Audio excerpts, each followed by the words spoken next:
Hello అండి. ఈరోజైతే మీకు ఒక కొత్త విషయం చూపియాలని చూపిస్తున్నా అండి. ఇంతలో మా బావ ఫోన్ చేసి నాకు అక్కడ పెద్ద హాల్‌లో 3 డబ్బాలు పెట్టాను చూసావా అని చెప్పాడు. సరే చూడలేదు బావ ఏంటి అని సరే వెళ్లి చూడమని చెప్పాడు.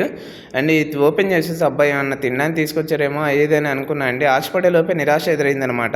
ఎందుకంటే ఇది వచ్చేసి మనకు పర్ఫ్యూమ్ టైప్ అండి. ఈ పర్ఫ్యూమ్ టైప్ ఈ డబ్బాలో వచ్చేసి మనకు పర్ఫ్యూమ్ లాగా ఉంటుందండి. కనబడుతుంది కదండీ! ఇది కొవ్వొత్తి మైనం లాగా ఉంటుంది. అండ్ దీన్ని మనం ఎలా యూజ్ అనేది ఈరోజు తెలుసుకుందాం. ఎందుకంటే నేను కూడా ఇదివరకు చూడలేదు. ఇండియాలో ఎప్పుడు నేను చూడలేదు. మీరే చూసుంటే కామెంట్ చేయండి. చూడండి ఇలా కొవ్వొత్తిలాగా వెలిగియాలి. అండ్ ఇది వెలగట్లేదు కదా! దీన్ని మామూలుగా కొవ్వొత్తిలాగా ఇలా వెలిగించిన తర్వాత అది కరిగే కొద్దీ స్మెల్ వస్తుందండి. అండ్ స్మెల్ కూడా కొంచెం బాగానే ఉందండి. మామూలుగా జాస్మిన్ టైప్‌లో తీసుకొచ్చారనమాట. ఇది ఇక్కడోటి మనకి స్టెప్స్ మీద 2 పెద్ద హాల్లలో 2 పెట్టమని చెప్పారండి. అండ్ పెట్టిన తర్వాత మిగతాది ఒకటి మిగిలింది. ఏం చేయాలి బాబా అని చెప్తే, సరే ఇది తీసుకెళ్ళి పైన పెద్ద హాల్ ఉంది కదా! ఆ హాల్‌లో పెట్టు ఫస్ట్ ఫ్లోర్‌లో అని చెప్పాడండి.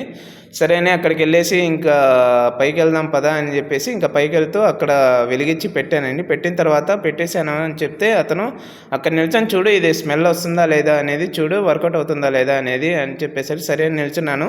మీకు కూడా ఇది కొత్తగా అనిపిస్తే వీడియో లైక్ చేయండి, షేర్ చేయండి, సబ్స్క్రైబ్ చేయండి.